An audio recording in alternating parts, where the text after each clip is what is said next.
Hi, everyone. Welcome back to the International Solidarity Pod, which is a podcast that aims to explore current affairs and history relating to imperialism, the global south, gender, political economy, and people-to-people ties. I'm your host, Ashwin. Before we go any further, I'd like to take a moment to say a really genuine and heartfelt thank you to our viewers and our followers. We recently reached the milestone of 1,000 subscribers on our YouTube channel. This is an important step for a small channel like this in advancing the ball more broadly for anti-imperialist and left-wing media, particularly at a time when those that control the information space, namely the American tech giants, um, are tightening their grip over the flow of information, over history, and over truth, particularly and especially in response to the Gaza genocide advanced by the Western world. In light of this, and after having reached this milestone, I'm figuring out ways through which we can diversify the platforms that this program is on, and hoping to open up ways through which you can financially support the show and its sustainability. Um, and this would likely be through Patreon or Buy Me a Coffee, that kind of thing. Stay tuned for these updates, and please do continue to support shows like this one. Thank you once again to our subscribers for helping us reach this crucial milestone. As always, be sure to subscribe if you haven't already to this channel and give this particular video a like. Today we have on Radhika Desai. Radhika is a renowned Marxist scholar. She is a professor at the Department of Political Studies at the University of Manitoba in Canada, and she's the director of the Geopolitical Economy Research Group. In this episode, we discuss India's place in the world today, and particularly among the global south. We start off the conversation by assessing the US threat of tariffs against India for purchasing Russian oil, why this has caused crisis among Indian political circles, why India's economy is vulnerable in the first place to such threats, and whether this is going to push India closer to China and closer to strengthening the political weight of the global south. As usual, you can follow the work I do on Instagram at Journal of INTL Solidarity and on Substack at intlsolidarity.substack.com. We post regular sort of shorter reels from our conversations on our Instagram, and our Substack is really quite helpful because I send out notes or episode summaries of every episode in written format. So some of the conclusions, some of the important points from these episodes, get transmitted through Substack. Please leave a review if you're listening to this on Apple Podcasts or on Spotify, as it helps get this program to new listeners. And without further ado, and that very long introduction, here's my conversation with Professor Radhika Desai. Thanks so much for being here, Professor Desai. Welcome to the International Solidarity Podcast. Today, I wanted to talk with you broadly about focusing on sort of India's place in the global South, in what some would call, this burgeoning multipolar world. Those terms are up for contest. But maybe where I'll start here is the Russia-Ukraine war. Um, Leading up to these, the summit between Putin and Trump in Alaska, and the U.S. had threatened India with secondary sanctions for purchasing Russian oil. The summit in Alaska happened. Following that, there, was the meeting between Zelensky and Trump, as well as the EU leaders. Uh, a famous photo of the EU leader sitting around Donald Trump's desk in the White House. Quite shameful. Um, but like kids before the headmaster. exactly, that's right. I mean, it brings a little joy to me to see Europe's fall from grace, but we'll leave that aside. What is going on here with the US's orientation toward the Russia-Ukraine war? Is this an attempt to was the meeting with Putin an attempt um, to coerce the Europeans, or to have the Europeans enter a new stage of looking at this conflict? Why was, in that case, why place secondary sanctions on India? Give us your thoughts here on this. Yeah, I mean, this is really quite fascinating. And so, first of all, let me say, let's first confine ourselves to the American situation, and then we'll go to the European situation, and then India, and so on. So, the American situation really is that US power is in decline. And the very election, and not only is US power in decline, 45 plus years of neoliberalism have essentially created a systemic crisis within the United States. It's a economic crisis, a political crisis, a social crisis, in the sense that society is deeply divided. And then, of course, it is a political crisis in the sense that you have a level of political polarization, which is producing these morbid symptoms, such as Trump. I mean, the very election of Trump is a symptom of the deep-seated crisis of American society, of the United States, basically. And so now within this context, of course, over the last couple of decades, as American power has declined, the United States has got more and more militarily aggressive, and more aggressive period. Now, now we come to Trump. Now, Trump has won the election by promising people to keep the United States out of wars and to end wars. He said, remember, he said, I'm going to end the war within 24 hours of being elected, let alone 24 hours of taking office or anything of the sort. We're 6 months down the road from his taking office, more than 6 months, and so far nothing has happened. Now, the other thing to understand about Trump is that, of course, obviously, as I said, Trump is a symptom of the crisis, but also in this context, it takes a particular type of person to be elected. And in the case of Trump, I mean, he is basically delusional in addition to being sociopathic and all those other things. So one of his favorite delusions is that he can make a deal. So his way of selling to people the idea that he, like that he's going to make peace is that, look, I'm going to make a deal. I'm not going to create wars, etc. But at the same time, he's committed to making America great again, committed to the idea of the United States as being a great power, the great power, etc., etc. So it's a self-contradictory hodgepodge. But as you know, in his self-delusion of making a deal, last time when he was elected, he went through all that charade with Kim Jong-un, claiming that he was going to make a deal and so on. And he basically thinks that he can simply kind of jolly people along, be nice to me, I'll be nice to you, and then, we can split the difference. But that's not how peace is made. Peace is made by understanding the roots of the conflict, by taking into account the concerns of all the parties concerned and so on and so forth, particularly the stronger party and so on. Trump has, I think, neither the inclination nor the capacity to do anything of the sort. So he had a summit in Alaska. Of course, he used it for a variety of other purposes, to intimidate the Europeans, blah, blah, etc. But the fact is that he cannot bring about peace because the situation will be decided on the ground. There is no difference to split. The Russians are winning.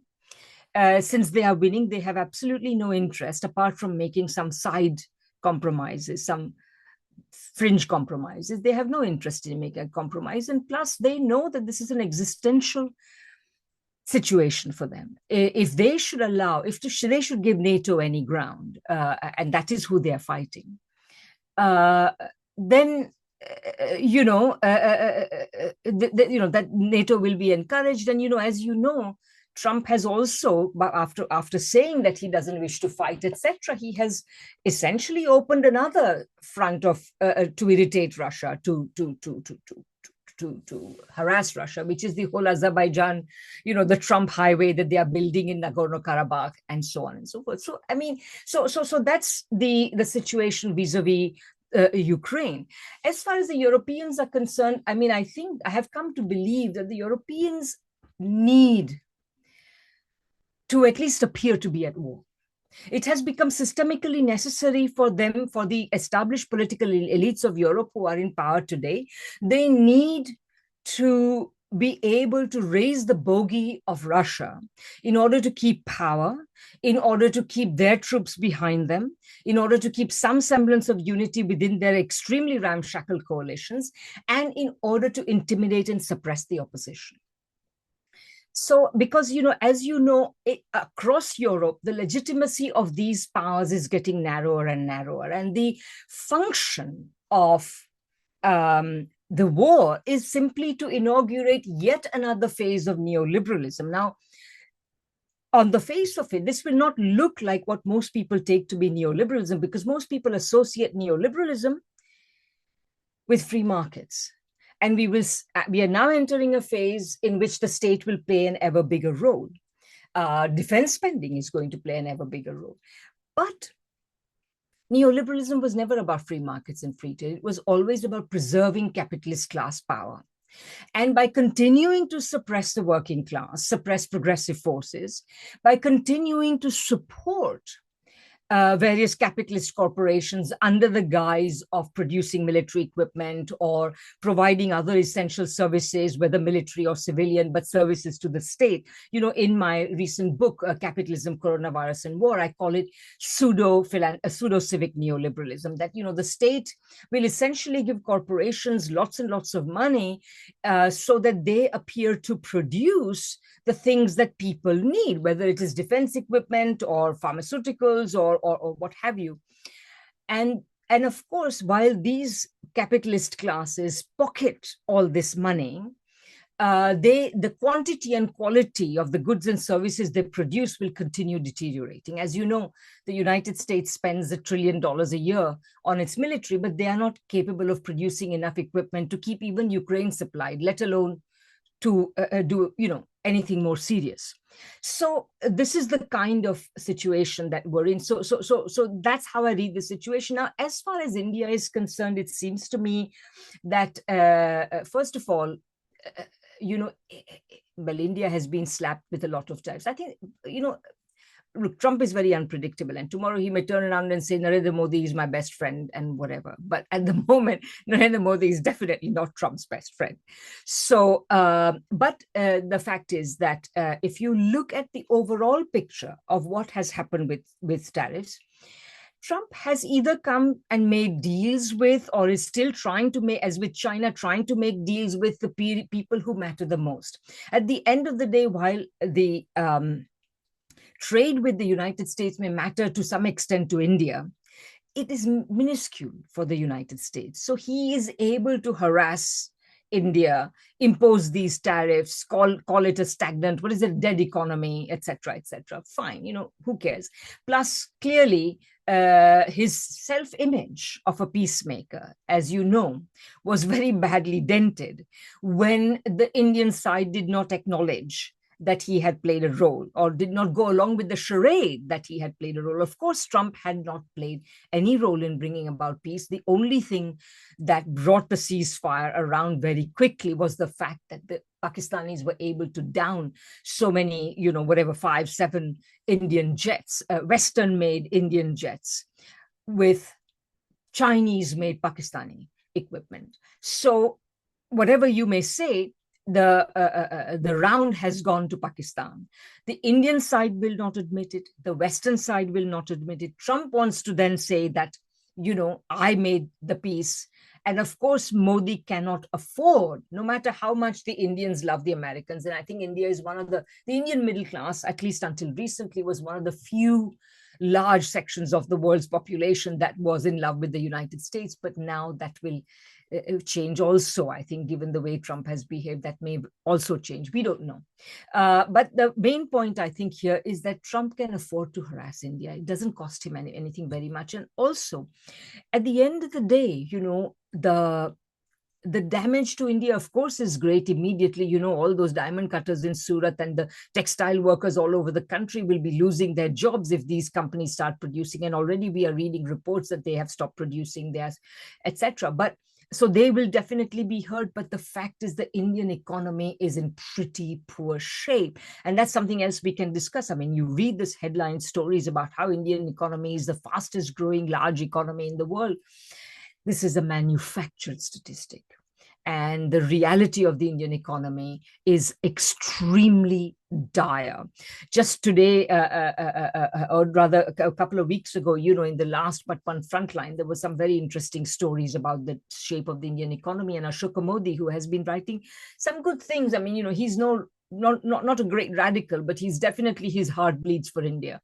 And the fact is that he has pointed out that the statistics around the amount of capital leaving the country is very telling. The net inflow of capital into a country like India would be quite enormous if India was doing so well, but actually it is drying to a trickle.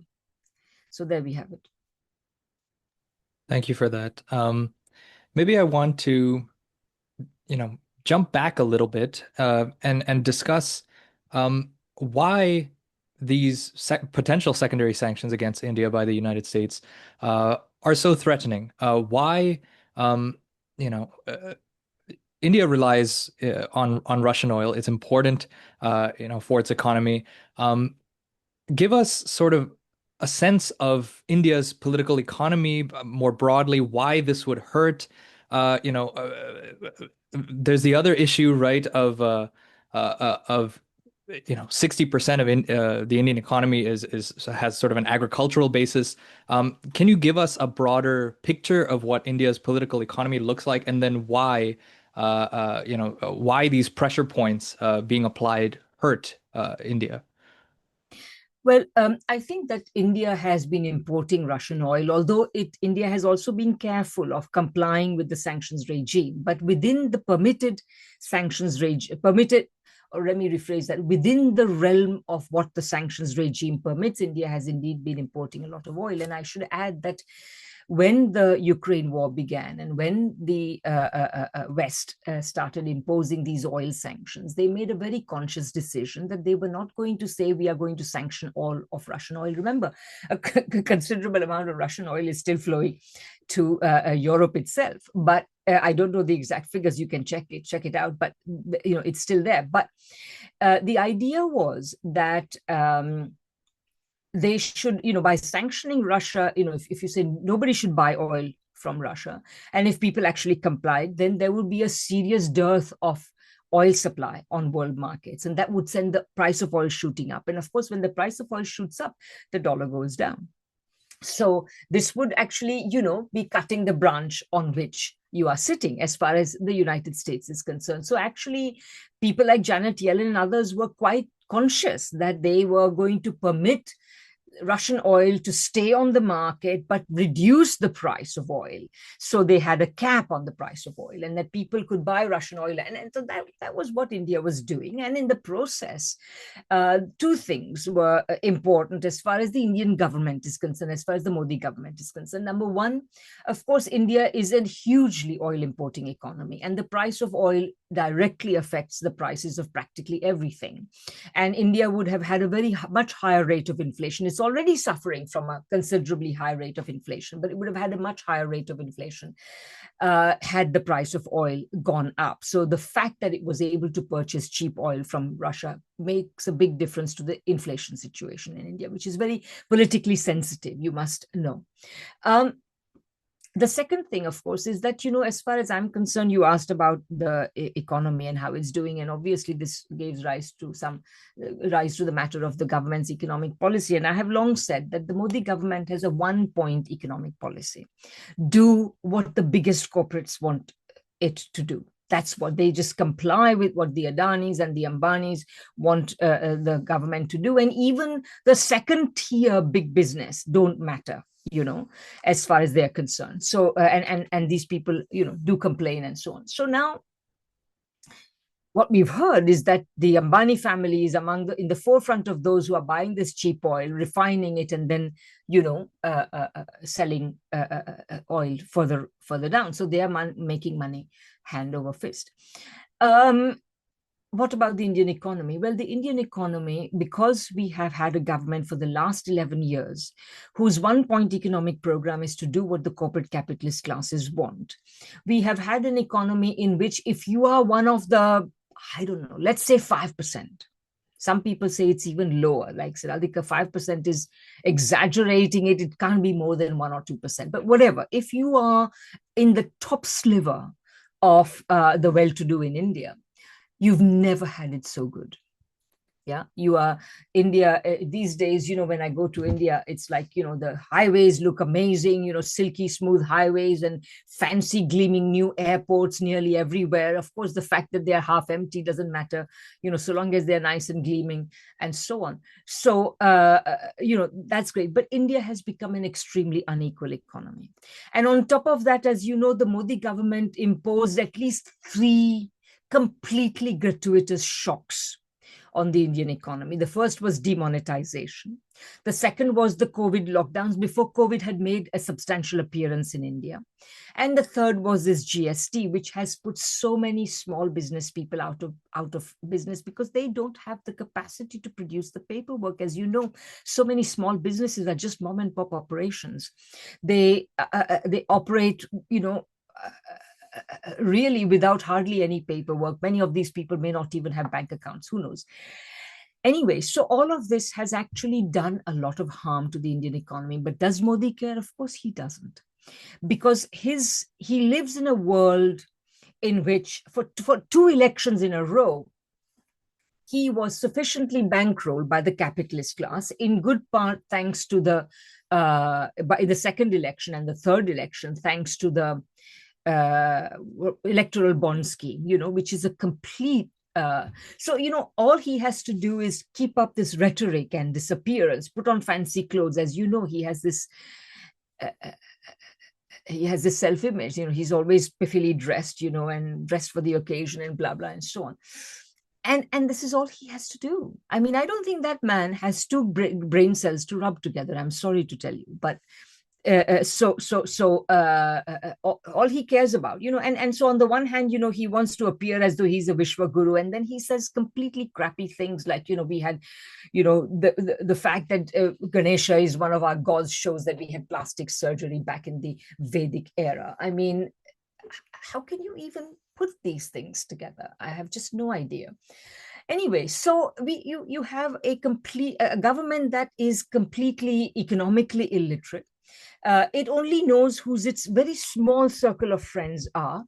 So the economy has been doing very badly. One rather shocking statistic is that during COVID, as you know, a lot of workers in urban areas went home. They were forced to go home in extremely bad conditions. And that has meant that agriculture has had to absorb labor. I can't imagine any country in which such a thing has happened, where agriculture, instead of shedding labor, no matter how slowly, but progressively shedding labor, agriculture today has absorbing a bigger section of the Indian labor force than it had been before COVID. This is astonishing. This is really astonishing. So manufacturing, for all the Make in India program and all the partiality shown to the urban sector, etc., is nowhere. We are told that India has a demographic dividend, etc. You cannot have a demographic dividend if you have such a high rate of functional illiteracy, if such a high rate, and plus, the privatization of education, which, as you know, has been taking place across the board, has simply produced cramming schools. So you're not able to educate the young people. And if you're not able to educate them, if you're not able to make them productive contributors to society, there is no demographic dividend. It will simply be a demographic debt in the end. Could you maybe briefly tell us more about the role of agriculture in, the broader political economy of India? I mean, one of the pressure points that the U.S. has been sticking against India is that the U.S. wants to open up Indian markets to, more agricultural goods from the U.S. So tell us a little bit more about why India is so hesitant to take this on, why it's resisting this. What role does agriculture play in India's broader economy? Okay, so I think to understand that, one should okay, let me say some basics first. So for a country like India, India is not Britain or Europe or America. The conditions in which India has to develop are very different. I often like to say that after 1914, after 1917, whatever, essentially the conditions of development radically changed, because up to that point, all the countries that had developed, and I'm talking about the first world countries, obviously, because they were the only ones that had developed up to that point, they could develop in very different circumstances. Particularly, they had the luxury of imperialism. They could make somebody else pay the price of their own development, etc. And we can discuss how that price was paid. But yeah. Now, after 1917, or 14, whatever, since the early 20th century, the only way in which you can develop is, or rather the pattern of development is changed a lot. And it is different at least in 3, perhaps 4 ways. First, countries have to develop without the luxury of imperialism. They have to pay the price of their own development. And I'll come to agriculture in a minute, because agriculture is a big part of that. Number 2, they have to do it from a position which is not sort of at the starting line, It is from a position which imperialism has set it back. You set it back from the starting line. So you're not starting at a point 0. You're starting at point -20, -50, however you want to count it. And thirdly, you have to do it in the teeth of imperialist resistance, because the imperialist countries do not want you to develop. Yeah. And fourthly, of course, you do not have the safety valve of other countries to colonize in order to settle your surplus population. So in all of these ways, the conditions of development are very different. Now, and in these conditions, essentially, you think of a closed economy, and the Soviet Union was the first country to confront this problem head on. And there are some amazing debates that took place around this issue. Essentially, imagine a country which is overwhelmingly agricultural at point 0, and at point 5, you want to make it substantially industrial. So now, the agricultural economy has to yield a lot of things for there to be industrialization. It must yield food and raw materials. It must produce more. But it must produce more with fewer workers, because at least some workers have to be released to work in industry. It has to release surpluses to be invested in industry, and so on. And of course, in the end, it has to do it in a way where it is sufficiently prosperous so as to be able to buy the products of industry. Right. Now, for this to happen relatively successfully, we have 2 or 3 examples: South Korea, Taiwan, and Japan. And Japan to a less, let's bracket Japan, because Japan was already industrially developed. But South Korea and Taiwan had to do this, and they could not do it without land reform. Land reform is the sine qua non of their prosperity, their current prosperity. Of course, there are many other special circumstances. They were essentially outposts of imperialism, and they are the only 2 substantial economies to have achieved substantial development in the capitalist form. Every other country that has achieved substantial development, I'm thinking basically of the communist countries and of China today, have done it because they are communist. Right? Okay. So under very different circumstances. So India had a bit of land reform, but it was nowhere near as thoroughgoing as it should have been for this transformation to take place. The Congress Party had the right ideas, I would say. I think it was some people in the Congress Party were aware. People like Mahalanobis and the makers of the second 5-year plan, for example, were aware that this is what was needed. But the Congress Party as a political structure had no capacity to carry out such a radical land reform, for the simple reason that in the countryside, it relied on the votes, it relied on the vote-getting capacity, the vote mobilizing capacity of the very people who it would hurt if it implemented land reform beyond a certain point, beyond getting rid of the extremes of landlordism.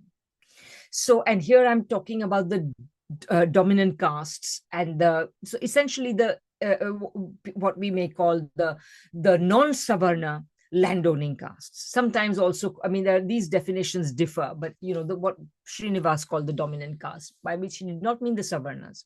He meant the non-Savarna landowning classes, who are essentially the yeomanry of India in one form or another. The Patidars of Gujarat, the Kamas, the Reddys, the Vokalingas, you will recognize Jats, of course, Marathas, etc., etc. So these are the people. They either, in the north in particular, they were tenants and they became owners of their own land as a result of the limited land reform. But in most of the rest of the country, they were already the owners of the land under the Rayatwari system under the British. So anyway, so the point is that you got limited land reform, so that what we have got is a situation in which, yes, the Green Revolution increased agricultural capacity to some extent, and we had a couple of good decades during which the Green Revolution was, 2 or 3 good decades, the 70s, the 80s, the 90s. But from the early part of this century, we've also seen the beginnings of the collapse of the Green Revolution technology. Green Revolution strategy. I was recently in Punjab, and Punjab is suffering a great deal. Punjab, the whole model of Green Revolution agriculture is essentially being exhausted, and farmers and so on. Anyway, so agriculture plays the role agriculture plays is that it is part of the relative lack of productivity of the Indian economy, because of course increasing productivity is one of the primary ways you increase productivity, is you transfer labor from agriculture to industry, and this has happened to a very, very tiny extent in India. And as you know, recently there have even been setbacks, as we were just saying earlier. So agriculture absorbs a disproportionate amount of the Indian labor force. It is very low productivity across most of the country, but still there is no investment in it. The only thing that the government wants to do is talk about further corporatizing agriculture. What does corporatization of agriculture do? It doesn't mean that corporations start farming. On the whole, corporations very rarely farm. What corporations do is they press agriculture from 2 sides. On the input side, they take over, they monopolize the provision of inputs of all sorts, including making farmers reliant on having to buy new seeds every year and such like things. So they squeeze farmers at the input end and they squeeze farmers at the output end, because increasingly they become the buyers. And this was what the 3 farm laws, the output side, they were primarily about. And the farmers, particularly in Punjab and Haryana, but elsewhere also, they fought back. But now Modi is trying to bring those laws back in a new form. So I'll say one last thing, and then, because I've talked long enough, but Modi said, okay, for a country like India, if you look at the statistics of how much food India imports, India does import some food, and unfortunately also exports some food, but it is relatively low compared to the import reliance on food of, countries like Canada or the US or what have you, where, you go to the supermarket and most things are coming from somewhere else. And India, just imagine if India became a nation of 1.5 billion people, became reliant on the import of food, there would not be enough food in the world to feed everybody. Okay, India must have a productive agriculture, but it does not, thanks to the neglect of successive governments, but particularly under the Modi government. And this also goes back, at least we had the Swaminathan report commissioned by a previous government, and that still remains substantially right in terms of what needs to be done and so on. But anyway, the point I'm trying to make is that agriculture is very important in India. Modi claims that he is defending agriculture, but he has attacked agriculture. That's what happened in 2020 and so on. And that's why the farmers came out. Right now, he's only grandstanding. Why is he grandstanding? Because he has no choice. There is, he has already lost the majority. The Americans are in any case treating him like shit. So at least he can make some political capital out of saying that he's going to stand up for Indian agriculture. But I would not trust him as far as I could throw him as far as Indian agriculture is concerned, because even as of a few months ago, we were reading reports in the papers about how he's trying to bring those horrific corporatizing agricultural laws back through the back door, piecemeal, instead of in one fell swoop. Thank you for that. I know I gave you a pretty big question. You covered a lot of ground, so I really appreciate the depth with which you approach that question. While we're still on this sort of side note here, before we return to, the current affairs, I would like to get your thoughts on, um, give us your sense of what place is India um, holding in sort of the how do we say the geography of capitalism on a world scale, or the political economy of imperialism broadly, or you would maybe call it the geopolitical economy of the world. It's quite clear the place that, let's say, the USSR had, through history. It sort of created a rupture. It set a model for how, a quote unquote backward country is able to industrialize, to defend itself against imperialism, to develop socialism to some extent. The record of China is increasingly prevalent in this story of geopolitical economy, or in this story of how capitalism and imperialism has evolved throughout history till the present moment. What role is India playing here? What role does it play today? And I'll add this caveat that if that's the wrong question that I'm asking, please feel free to reframe the question. But I'd like to get your thoughts on, put simply, what is India's place in world history of capitalism and imperialism? India had and when I say India, I mean British India, because remember, that was much bigger than the present day India. It included Pakistan, Bangladesh, for a time Burma, and even some further points for the west. But let's say British India was absolutely critically important to world capitalism in the following sense. And by the way, I must commend to you and to our audience the work of Utsa Patnaik, who has done a lot of work on this. She has uncovered this in a very convincing way. So I'm really only being her student in at least some of the historical parts of this. And I know that, the idea that there was a drain of surplus from British India, which people like Dadabhai Naoroji and R.C. Dutt and others used to complain about. This was for a long time not accepted. It's now beginning to be accepted, thanks to the efforts of people like Utsa and others. But I've also had arguments with lots of people when I was a graduate student. You were just starting your PhD. When I was a graduate student, I just started my PhD. I had professors who simply did not believe that there was any such thing, right? And perfectly nice professors. They were not like right-wing professors or anything. Anyway, okay, so British India played a very important role in the following way. The surplus which the British were able to extract from British India was important, first of all, in powering Britain's own industrialization.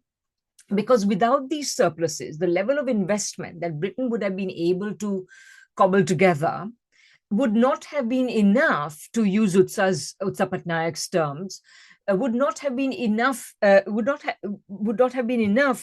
to make the pace of investment and the pace of industrialization so fast as to merit the expression industrial revolution. And we know that, compared to what we have seen since, the Soviet Union industrialized quite rapidly in a couple of decades. Britain took 6-7 decades to industrialize, even minimally. But anyway, the point I'm trying to make is that even this minimal level of minimal pace of industrialization would not have been sustained without these surpluses. Once Britain had become industrialized, Britain was essentially the workshop of the world. It dominated world markets. Then British India played a new role.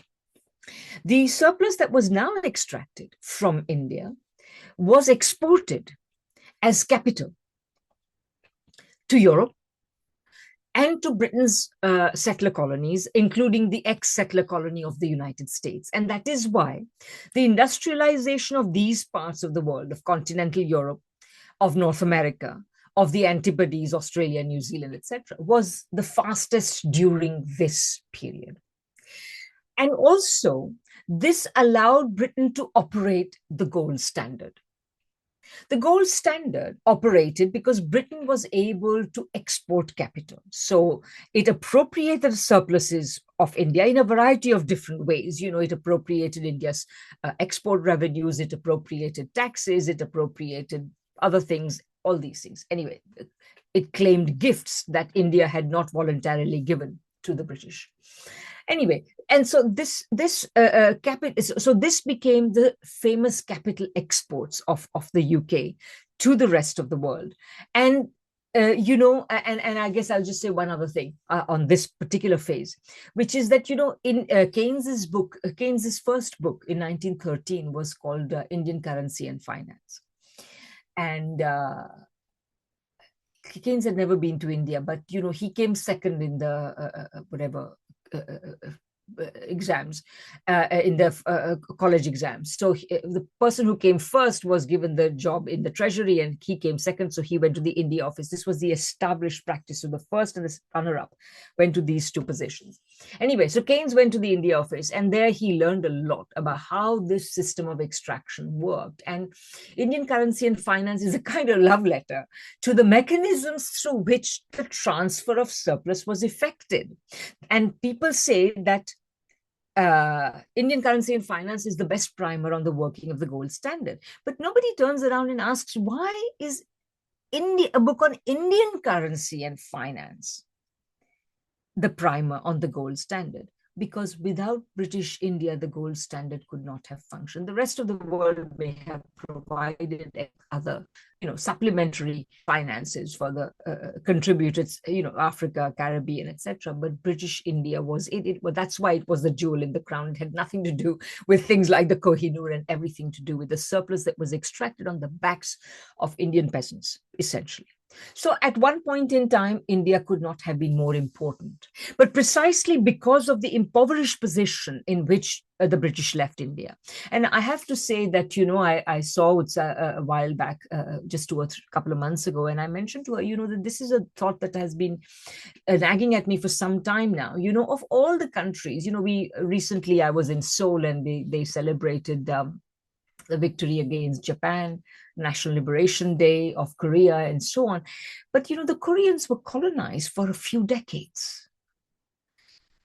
Africa, a few more, but again, it's a matter of decades. India was colonized in one form or another for 2 centuries. And I think that this fact should be, and the effects of this fact, the implications of this fact should be investigated more thoroughly than we have. But anyway, so as a result of the poverty in which India was left, and as a result also of the fact that India did not have a revolution, Congress was not sufficiently strong to effect land reform because it was not a revolutionary organization. So it was not, because land reform is a very revolutionary act. It can be either done under occupation or under revolution, basically. So in Japan, South Korea, Taiwan, it was done under occupation, and everywhere else it was done under revolution. So, and as a consequence, India has suffered.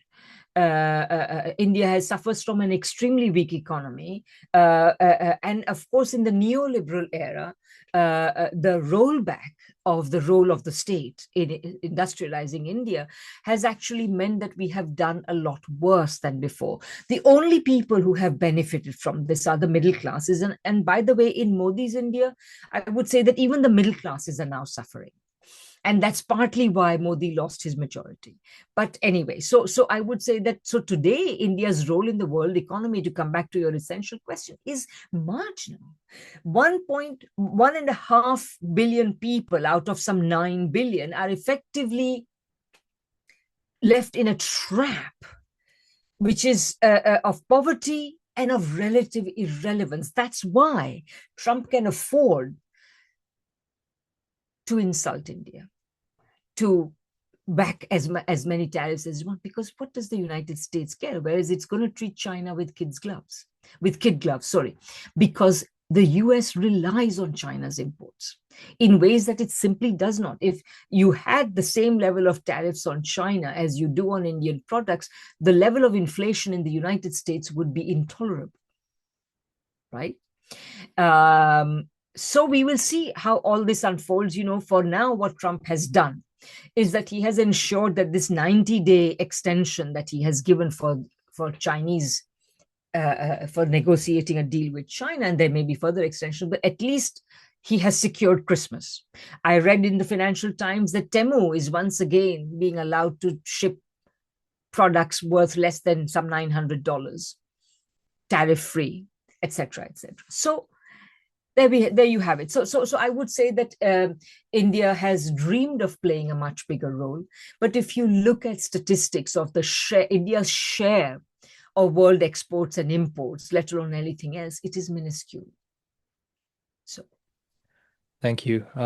Again, very comprehensive response. I really appreciate that. I think that'll be quite illuminating for a lot of folks. Coming back to, current affairs, you know, uh, there is looking like there's a soft rapprochement happening between India and China. India's, PM Modi is set to travel to Tianjin in China to attend the SCO summit. There's a likely chance that he will have a bilateral meeting with President Xi Jinping. To what extent is this soft rapprochement taking place, in the face of these U.S. tariffs? We should note, though, however, that the beginnings of this détente in some ways actually has started in October of 2024. So how do you see this? To what extent is this, what is driving this soft rapprochement, and what are its potentials? I might follow up a little bit, but yes. Yeah, so I've also been noticing that a lot of people are getting very hopeful about what will happen, and I'm sure that you will agree with me, and a lot of these hopeful people will also, I will agree with these hopeful people that it would be great if you could create a solid alliance of Russia, China, India, or Russia, India, China, RIC, I think, as the Russians call it. I think if you had a RIC alliance, nothing would be better for humanity. So that's the first point. I completely, and I have been myself saying this for a long time. However, the fly in this ointment is indeed India. Russia and China are patching up. They have patched up their differences, and they have, over the last decade and more, actually getting closer and closer, as you know, and as most people now appreciate. And there is a huge complementarity between their economies. India has had a historically close relationship with Russia, but India has also fought wars.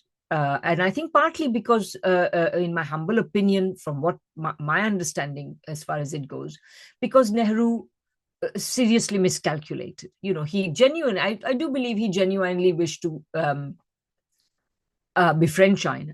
But I think he underestimated China. He thought he was being kind to China, and therefore somehow China should therefore, because remember when Nehru befriended China, or was trying to befriend China, China was not even recognized in the United Nations, and in the United Nations, let alone in the United Nations Security Council. Taiwan held the place of China. So can you imagine the level of isolation of China? And Nehru thought he was doing some great kindness, but of course the Chinese knew their own worth. And effectively, after having considerable patience, taught Nehru a lesson. Anyway, my point is that since that time, the BJP has made political hay out of enmity with China. They are the ones who they picked up this, India's humiliation under Nehru ball and ran with it, and they have been running with it ever since, in the 62 war and so on. When the BJP was elected to government in 1998 to 2004, one of the first acts of the BJP, as you know, the Vajpayee government, was to do the second nuclear test. which of course provoked Pakistan to do the same, but that's a small point. But to me, the most interesting thing is that he immediately wrote a letter to President Clinton, as he was at the time, essentially saying, look, we are a nuclear power now, we will be on your side against China.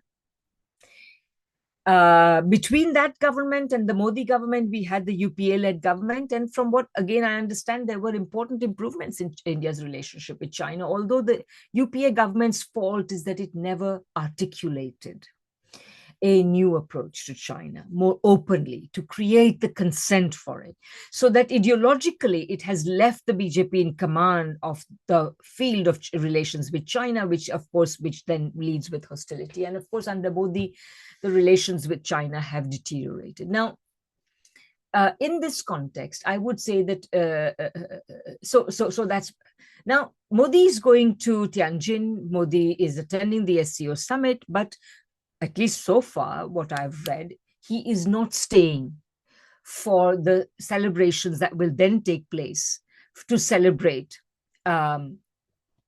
China's victory over Japan. Yeah, this is very important in the whole region. And if Modi is not staying for that, I don't think Modi is any kind of special guest, even if she will probably, the Chinese are always polite and they will probably give Modi a one-on-one with Xi Jinping, but I don't know what that will mean. Okay. And so that's the first thing. Secondly, as you know, Wang Yi was recently in Delhi, and there was already, no sooner had he returned to Beijing than the Indian government was essentially saying that, no, we don't agree with the one China policy, which of course got the Chinese extremely irate. Like, this is their one red line you do not cross. And there was absolutely no reason for us to cross it, for India to cross it rather. So there are a lot of problems still. And I would not say that this relationship is going to be smooth. Now, having said that, I think that in the next little while, I would watch for at least 3 different things and how they interact. The most important, the most basic, historically, the most important thing is that, yes, there is a strong undercurrent which is pulling India towards China. The United States has nothing to offer India. Even if Biden had been president, or any other president you may like to pick who you think was particularly sweet on India, they have very little to offer India. China has a lot to offer India. Okay, India is already a consumer of many Chinese products.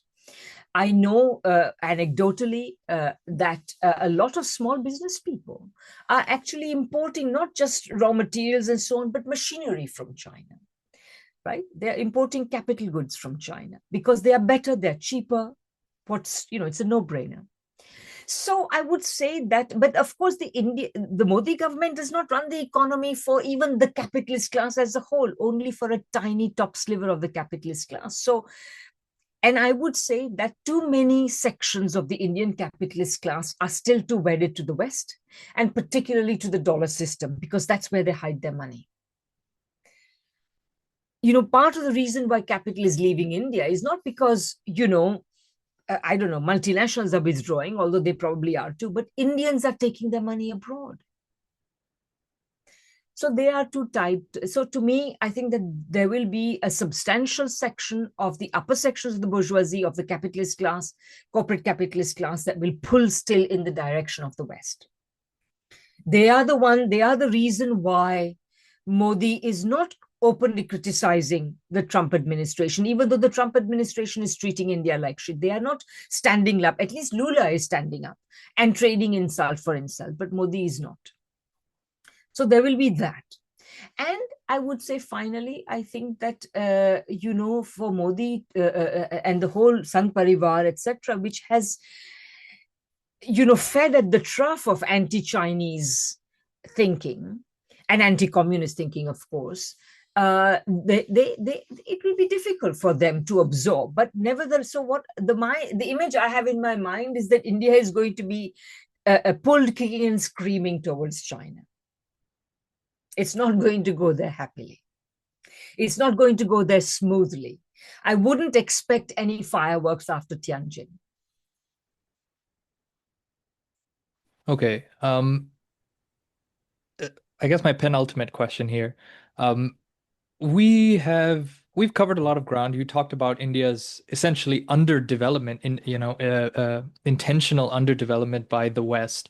It's extroversion or the Indian economy having been oriented toward industrializing the West throughout the colonial period for a while, and then after independence, the successor Indian state, as distinct from the rest of South Asia, is sort of I guess left to its own devices. It's not, some would say it's not fulfilled its historical objective of development, of developing, of advancing, of modernizing. Uh, on the other end, you still have, as you're talking about, this both ideological but material orientation toward the West. You talked about, the top layers of the capitalist class in India, essentially storing their wealth in U.S. dollars and very highly integrated with the West. But there are also these counter pressures, right? India has had a long-standing relationship with first the Soviet Union and then Russia. It continues to import oil from Russia. That is, non-negotiable. As Vijay Prashad says over and over again, if India were to give up Russian oil, there would be mass starvation, and even those that run the BJP regime cannot afford that electorally. So there you see sort of a fact of geography, right? India's proximity to Russia, the fact of geopolitics, the fact of geography, and then now you have this stage where the U.S. is sort of kicking sand in India's eyes, and perhaps they have to look toward the East, look toward China, in your words, uh, uh, you know, look toward China, kicking and screaming. Do these pressures and the facts of geography create conditions for finally getting to a place where India is able to pursue sovereign development, or, in Samira Amin's terms, to be technical, autocentric development? Are we getting closer to that place? I assume it does not happen automatically. It happens with class politics, with perhaps a revolution, perhaps, the mobilization of different classes. But does this bring us closer to a point where India is able to pursue a kind of sovereign development? And when I talk about India here, I am talking about the Republic of India, the nation state, but Pakistan, Bangladesh, the rest of this, South Asian South uh, Asia. subcontinent, are also faced with this historical underdevelopment. So your thoughts on that? Gosh, that's a huge question, especially if you My ask me apologies. about Pakistan, Bangladesh as well, because that is a lot of people say, in India, of course, it's taken for granted. Jinnah is to blame for Pakistan, blah blah, etc. I'm afraid that is not true. Jinnah wanted a decentralized federation, decentralized so that the Muslim majority states, of which there would be many, would have greater autonomy. And there was nothing wrong with that, actually. And if Congress had agreed to that, we would never have had partition. And I think we would have had a much better development. And we would also never have had Hindutva in the same sense, because if British India had not been partitioned, if British India of 1947 had not been partitioned, India would have been the largest Muslim country in the world by far. India would have had 3 times as many Muslims as the next biggest Muslim country in the world, namely Indonesia.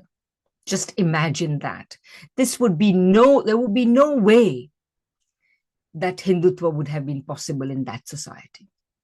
And so to me, I mean, of course, I would never say, my Pakistani and Bangladeshi friends, and I wish Pakistan and Bangladesh very well, and I do not wish to imply that somehow they should now be integrated into India, which is horrible. Today Indian Muslims are made to feel very much like Jews were made to feel in the 1930s in Germany. This is the situation. So you with by invoking South Asia, I mean, basically, you are invoking a huge issue. And I can only just say a couple of things about that, as I've just said. But let me just say about autonomous development, because it's also kind of tied up with it. Because, at the end of the day, what we've got now, the reason we've got Hindutva is because we ended up essentially, expelling 2/3 of India's Muslims into Pakistan. And since then and then it was easier for a predominantly Savarna Brahmanical elite to take power and to retain power. And that's what they have done. And that has allowed them to create a form of class rule with the BJP as its instrument over the last decade, which is capable of pursuing policies that neglects the interests of the vast majority of the people of India.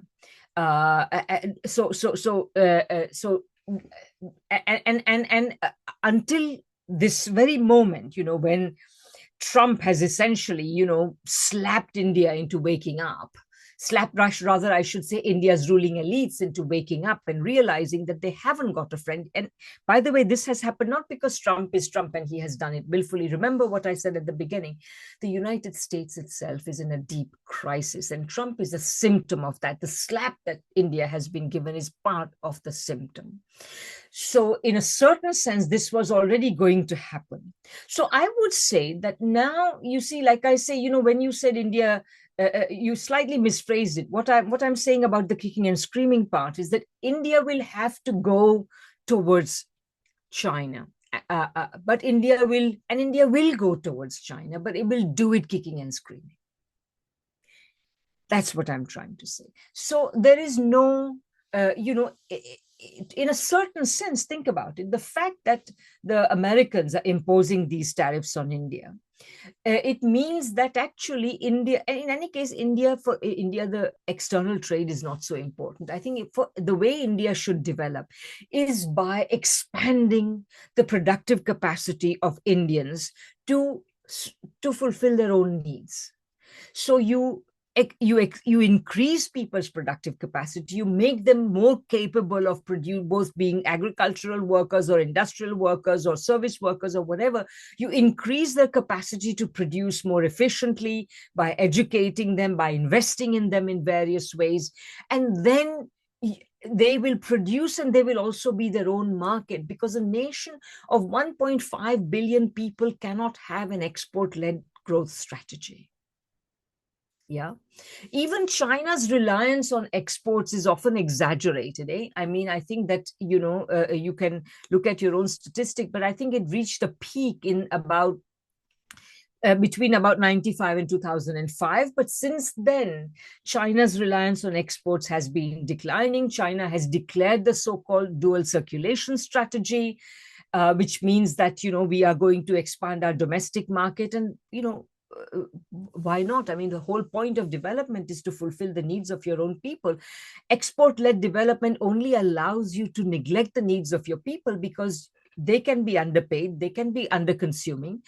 So, and so long as you get to sell your cheap goods for cheaply abroad. But that's not the point of development. The point is to increase our capacity to produce so that we may live prosperous lives. And I think there is, at some level, although this is not Trump's intention at all, I think that this should give the people of India, those people in India who understand that the biggest stimulus for India's development will be more demand from Indians themselves. And Indians will demand more when they are capable of producing more, so that and fulfilling each other's needs. So I would say that this is the way to go. So in a certain sense, inadvertently, the decline of the United States is pushing the entire world towards some form of autonomy.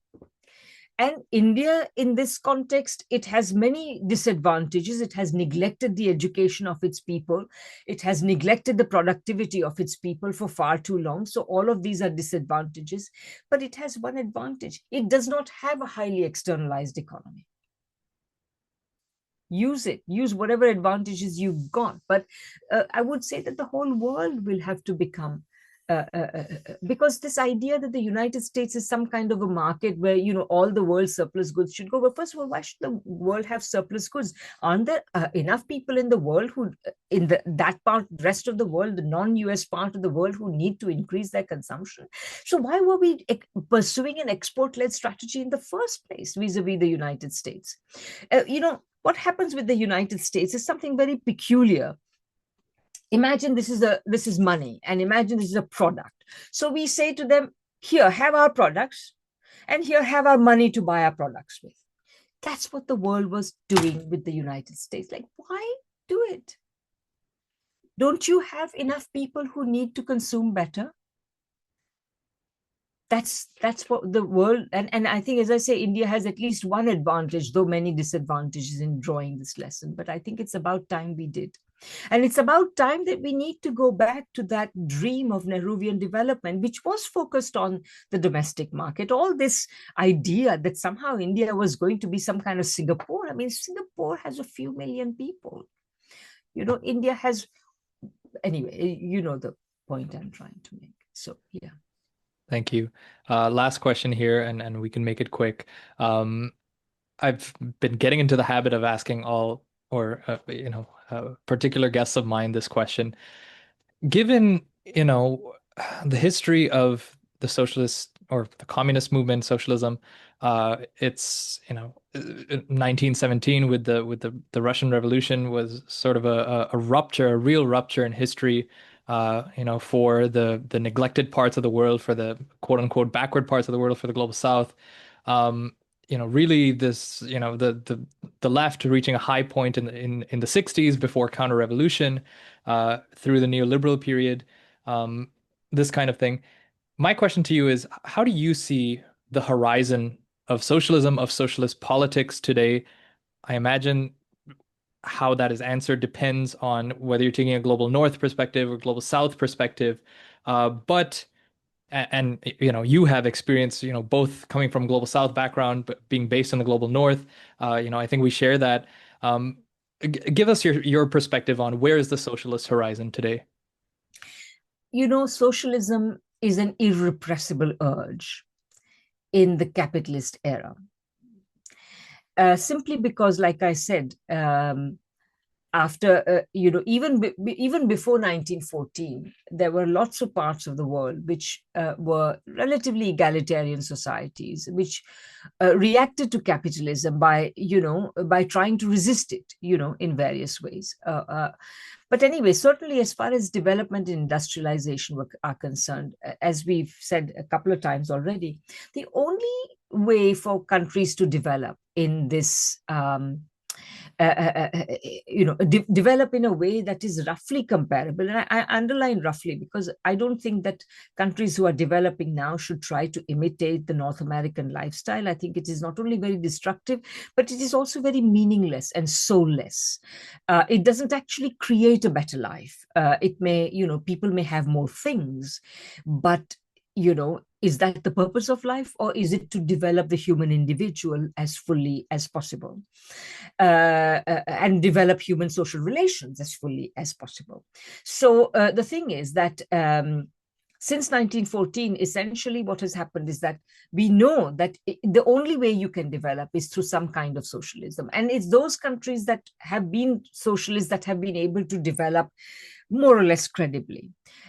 If you are not capable of producing the political organization that revolution requires, or some sort of, and I don't necessarily think that revolutions have to come in the form of, the storming of the Bastille or the Winter Palace or what have you. They can come in a variety of forms, but unless and until, and they can take place more gradually as well. I don't have a problem with that idea.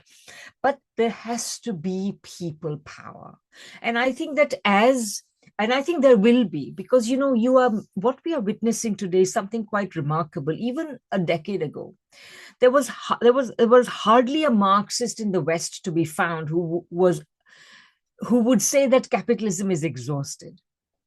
But today, the exhaustion of capitalism is so manifest that those who are still, and some of them are still saying that it is not exhausted, but they are, whistling in the wind. They are not at all credible. They're clutching at straws.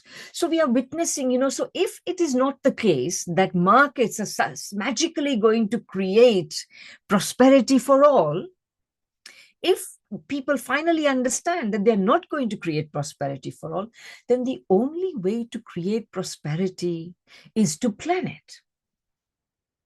And the only way we can plan it in such a way that benefits all of us equally, jointly, collectively, etc., is to have a political organization that is not only able to plan, but plan for both productivity and egalitarianism, which is ultimately what socialism is about. That's a good place to leave it. Thank you so much again, Professor. Thank you. Really appreciate your time. Thanks so much.